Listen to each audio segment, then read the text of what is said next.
Bayangin deh, ada orang yang mengakhiri hidupnya bukan karena masalah pribadi, bukan karena soal uang, tapi karena dia percaya pada satu konsep yang dianggap tahayul oleh semua orang di sekitarnya, atom.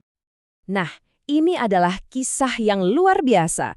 Kisah tentang gimana sebuah ide yang sama sekali nggak kelihatan bisa mendorong seorang jenius ke jurang keputusasaan, dan di saat yang sama, ide itu jugalah yang akhirnya dibuktikan oleh seorang pegawai kantor biasa yang justru mengubah dunia kita selamanya. Oke, mari kita mulai. Kita kenalan dulu sama pahlawan tragis dalam cerita kita ini, seorang ilmuwan brilian bernama Ludwig Boltzmann.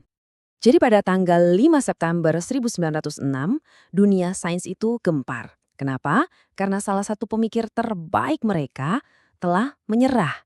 Bukan karena penyakit, tapi karena putus asa.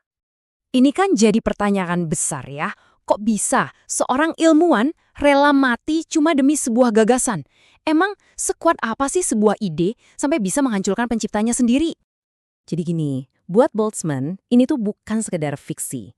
Dia benar-benar yakin kalau semua yang kita lihat, udara yang kita hirup, kursi tempat kita duduk sekarang, itu semuanya terbuat dari triliunan partikel super kecil yang nggak kelihatan. Nah, di zaman itu, gagasan kayak gini tuh radikal banget. Hampir kayak percaya sama hantu loh. Teori Boltzmann ini keren banget karena bisa ngehubungin dunia yang nggak kasat mata sama yang bisa kita lihat.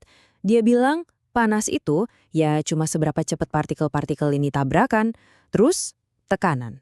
Itu kekuatan dari tabrakan mereka. Hebatnya lagi, teorinya ini bahkan bisa menjelaskan cara kerja mesin uap. Tapi komunitas ilmiah waktu itu nggak setuju. Mereka malah ngejek dia, bilang dia cuma pemimpi. Logika mereka simpel. Kalau atom nggak bisa dilihat, ya berarti nggak nyata. Nah, tekanan dan ejekan terus-menerus inilah yang bikin depresinya makin parah. Dan sayangnya, berakhir tragis. Oke, biar kita ngerti kenapa perdebatannya bisa sepanas ini, kita harus mundur dulu, jauh banget ke belakang.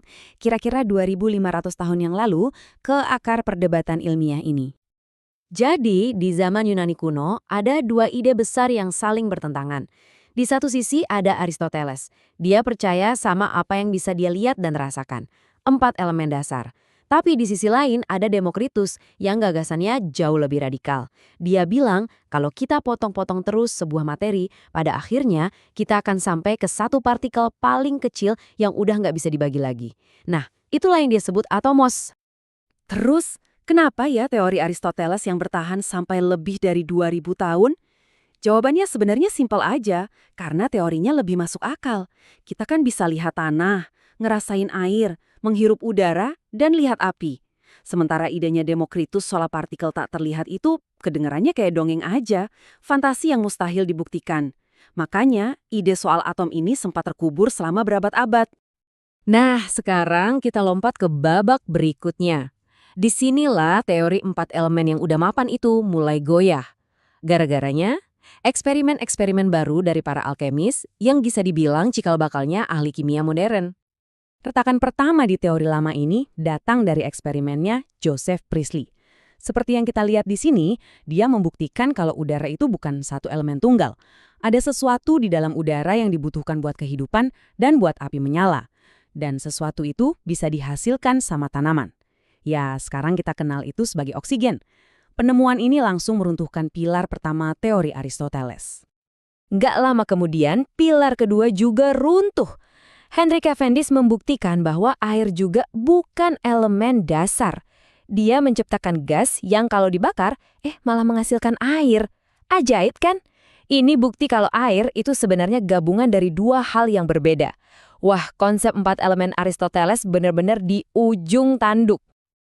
Dengan hancurnya teori lama, panggung pun siap untuk seorang ilmuwan baru. Orang yang bakal menyatukan semua petunjuk ini dan menghidupkan kembali sebuah ide yang udah mati selama 2000 tahun.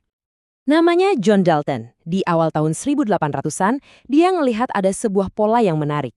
Dia sadar setiap kali unsur-unsur kimia bergabung, mereka itu selalu melakukannya dalam perbandingan massa yang tetat dan bisa diprediksi. Ini nggak mungkin kebetulan, pikirnya. Contoh paling gampangnya, air. Air itu selalu terbentuk dari 2 unit hidrogen untuk setiap 1 unit oksigen. Selalu. Nah, bagi Dalton, Satu-satunya penjelasan yang masuk akal adalah materi itu pasti terbuat dari partikel-partikel terpisah yang saling bergabung. Dia sadar, Demokritus ternyata benar. Atom itu nyata. Tapi perdebatan belum selesai. Masih banyak yang ragu. Butuh satu misteri terakhir yang belum terpecahkan. Dan seorang jenius yang nggak disangka-sangka buat ngasih bukti final yang nggak bisa dibantah lagi. Nah, disinilah muncul gerak Brown. Selama hampir 80 tahun, para ilmuwan dibuat pusing sama fenomena ini. Jadi ceritanya, ada ahli botani, Robert Brown, lagi lihat serbuk sari di bawah mikroskop. Dia kaget, kok serbuk sarinya gerak-gerak sendiri, kayak hidup, padahal kan itu benda mati. Terus, apa yang bikin mereka bergerak? Pertanyaan ini, apa yang bikin serbuk sari menari, bikin para ilmuwan garuk-garuk kepala selama puluhan tahun. Nggak ada penjelasan yang logis. Gimana bisa coba sesuatu bergerak tanpa ada yang mendorongnya? Dan ternyata jawabannya nggak datang dari laboratorium universitas ternama, jawabannya datang dari pikiran seorang pegawai kantor paten yang tidak dikenal di Swiss. Ya, di tahun keajaibannya, seorang Albert Einstein muda berhasil memecahkan misteri ini. Einstein sadar tarian serbuk sari itu disebabkan oleh sesuatu yang nggak kelihatan. Dia berteori kalau butiran serbuk sari yang besar itu sebenarnya lagi dikeroyok dari segala arah sama jutaan molekul air yang super kecil dan bergerak cepat. Nah, tabrakan-tabrakan acak inilah yang bikin serbuk sari itu jadi gerak-gerak nggak beraturan. Dan yang paling ironis, dia pakai teori kinetiknya Boltzmann sendiri untuk membuktikannya. Disinilah letak tragedi terbesarnya. Tahun 1905, Einstein secara matematis membuktikan kalau atom itu ada. Nyata. Tapi kabar baik ini nggak pernah sampai ke Boltzmann tepat waktu. Cuma setahun kemudian, tanpa tahu kalau perjuangan seumur hidupnya akhirnya menang, dia menyerah pada keputusasaannya. Dengan perhitungan Einstein, yang kemudian dikonfirmasi oleh eksperimen, perdebatan yang udah berlangsung 2500 tahun itu akhirnya selesai. Bukti keberadaan atom ternyata nggak ditemukan dengan melihat langsung atomnya, tapi dengan mengamati efeknya pada hal lain.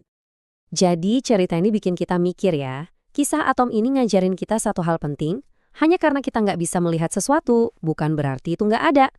Pertanyaannya sekarang adalah, kira-kira realitas besar apa lagi ya yang sekarang ini tersembunyi di depan mata kita, yang mungkin cuma menunggu untuk diungkapkan oleh talian tak terlihat berikut?